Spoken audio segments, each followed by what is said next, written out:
Hello, and welcome to another thrilling, exciting, terribly bad review, prog review. You know it's prog review because it says it's prog review. It must be prog review. And today we're doing Nick Mason and his Saucerful of Secrets tribute band. He's tributing the Pink Floyd. Nostalgia. It's a wonderful thing, is nostalgia, for we like to look back and try to recapture our youth, because we're all getting old. None of us are getting any younger. And the good thing about this is I didn't watch the Blu-ray because I don't want to see a load of old men gurning. I don't want to see Guy Pratt and Gary Kemp gurning their way through the hits, the hits of Pink Floyd. There's a misnomer. But yeah, for those of you who've been living under a rock for the last about 2 years I've been doing this, isn't it? Nick Mason, the tub thumper from the Pink Floyd, remember them? Has assembled a band called A Saucerful of Secrets. Gary Kemp, Spandau Ballet. Got a problem with that. I can't stand Spandau Ballet. Spandau Ballet is one of those bands where I go, how did that happen? So, Guy Pratt, he's the bass player with the Floyd, He's the son of the guy from Randall and Upkirk, that fella. Lee Harris and Don Becken are the band. And yeah, it's a tribute. It's a celebration of everything before Dark Side of the Moon. They don't do Dark Side of the Moon or anything after. So you've got this window. Obviously, this is the window of music that Nick Mason likes, and that's what they cover on this. Now, I didn't buy this one because I thought 33 quid for a double album was a bit expensive, and I'd already spent my budget this month on Record Store Day vinyl. So I listened to this via the wonderful modern technology of YouTube Music. It's streaming, and it's on the YouTube channel as well, so you can actually listen to it for free, which is nice. So I might put a link. I might put a link in the description to my Amazon wish list, and you can buy me the vinyl copy because I quite like it. Oh yeah.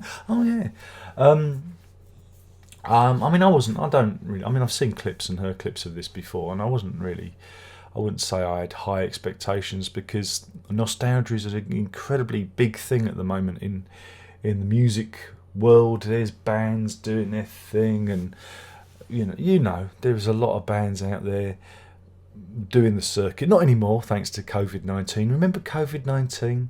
Do you remember the year 2020 when everything went a bit weird? That was before the aliens turned up and enslaved us in 2021. That should confuse the historians when they find this on a hard drive sometime in the far-flung future. So nostalgia. A lot of bands do nostalgia, and this is one of those things. So I'm like, because I don't really care for it. If you want to go and sit with a load of old people and weep openly at some old people playing old music, then that's good on you. I'm glad you're enjoying yourself. So I wasn't expecting much. From this. But I put on the imaginary record. No, I didn't put any record. I queued up the stream, and I laid on the sofa, and I submitted to the sounds as they surrounded me. Like I say, you've got this very interesting window of Floyd from 67 to 71, 72. And that's what you got here. And he's counting 22 tracks.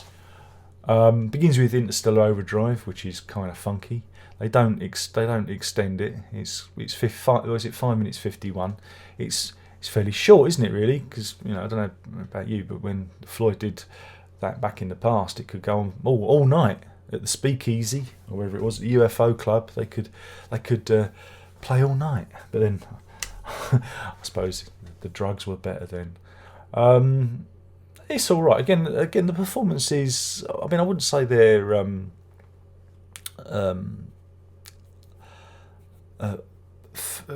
perfect facsimiles of the album tracks or whatever. That's a good thing. It's loose. I like it. It's loose. It's playful. It's an incredibly playful experience. You know, there's a sense of ebullience and enjoyment here. You know, it's people just playing the music, you know. So it's not exactly the same. It's the spirit. It's the spirit of the music I think we need to talk about. So that's good fun. Astronomy, Domini, Lucifer Sam, Fearless, Obscured by Clouds, When You're In, Remember a Day, Arnold Lane. Big shocker, Vegetable Man. Vegetable Man gets an outing, which I thought was good fun. Enjoyed that.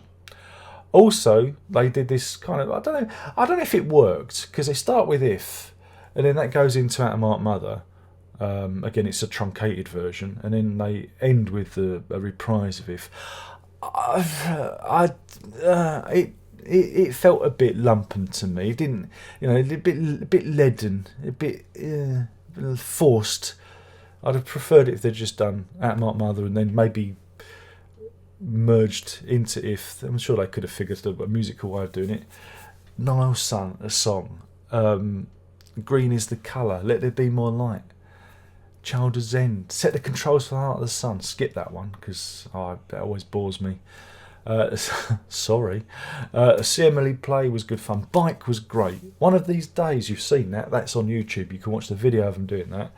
Saucerful of Secrets, and they finish with Point Me at the Sky, which is good fun. And they do also they ad lib in some of the songs, like Lucifer Sam. They do the song from oh god, what was the Disney film? Aristocats. They do We Are Siamese. I don't know. I'm not sure you're supposed to do that. Didn't you get cancelled for doing that song these days? Because racist cats. How can cats be racist? I don't know. Oh no, I'm cancelled now. They've cancelled everything. And yeah, there's a few ad libs in throughout the songs, which is kind of cool. A little bit jarring. Gary Kemp's vocals are a little bit, you know, like he's putting it on, you know. But again, this is the thing, isn't it? You know, you kind of gotta give him a little bit of leeway. But overall, I mean, musically, it's, you know, I enjoyed it. I thought it was good fun. I wouldn't pay to see it, and I wouldn't want to watch the Blu-ray of it. But I thought that the stream that I listened to was quite good fun, and I really enjoyed, you know, hearing this old music contextualised like this. It was especially some of the more unheard stuff like Childhood's End and Niall's song, and, you know, stuff like that the band don't tend to cover. Well, what is Pink Floyd these days? Who knows? You get my meaning. Stuff that wasn't necessarily covered that much with the previous Gilmore band. So it was good to hear that stuff. Overall, I enjoyed it. What a shocker. I'm shocked. So if I'm shocked, you must be shocked too. Because, you know, I've had a bit of enough of all this nostalgia. You know, it's a bit dull, but I thought this was good fun. Like I say, not necessarily for me, live albums, but because it is loose and because they do play around with it and it is playful. I think that's how it kind of swept me up, you know, because they're not rigid. It's not rigid, you know. There's not that. Oh, you got this. It's not that it's. No, it's not. I was going to say it's not that they really respect the material. They do. But it's a different kind of respect, I think. I don't know. I just thought myself into a cul-de-sac there, and I didn't know how to get out of it. You know. But yeah, give it a go. I mean, you can listen to it for free on your YouTube. They've uploaded it on their page, or you can get it on CD. You can get it on CD and DVD. You can get it on Blu-ray, and you can get it on the vinyl. I'd like the vinyl, please. Just 33 quid. Like, why does everything have to be so expensive? But yeah, if you've not checked it out, check it out. If you're a Pink Floyd fan of that period, you are going to love this. And I know it's stating the bleeding obvious. That's the whole bloody point. Because people are dumb and you have to state the obvious. This is how I think this is how tribute should be done. There should be a sense of joy in it. There should be a sense of fun, and you don't get that very often with a lot of these. It sits with that camp. The Anderson, Rabin, Wakeman thing. It sits in that camp where there's a real sense of joy, and fun, and that's worth it. So I'm feeling generous. I'm feeling generous today because it's Friday. I feel generous. Should I? I'm going for it. I'm going to give this 5 vegetable mans out of 5. That's 5 vegetable mans out of 5 because it was better than I thought. I enjoyed it more than I thought it was going to. Than I thought I would enjoy it. And you know what I'm like about live albums and that. So yeah. That's it. My name's been Darren Locke. I've been talking about Nick Mason's Saucerful of Secrets live at the Roundhouse. It was recorded, May 2019? And a good band. They acquitted themselves. Everyone very good. Gary Kemp's vocals are a little bit, but I'm not. God, Spandau Ballet. Come on, what was that all about? Tony Hadley. Now here's a singer. So that's that. I think I've done it. There's only one more thing left to say, and by now you know what that is. And that is Prog on.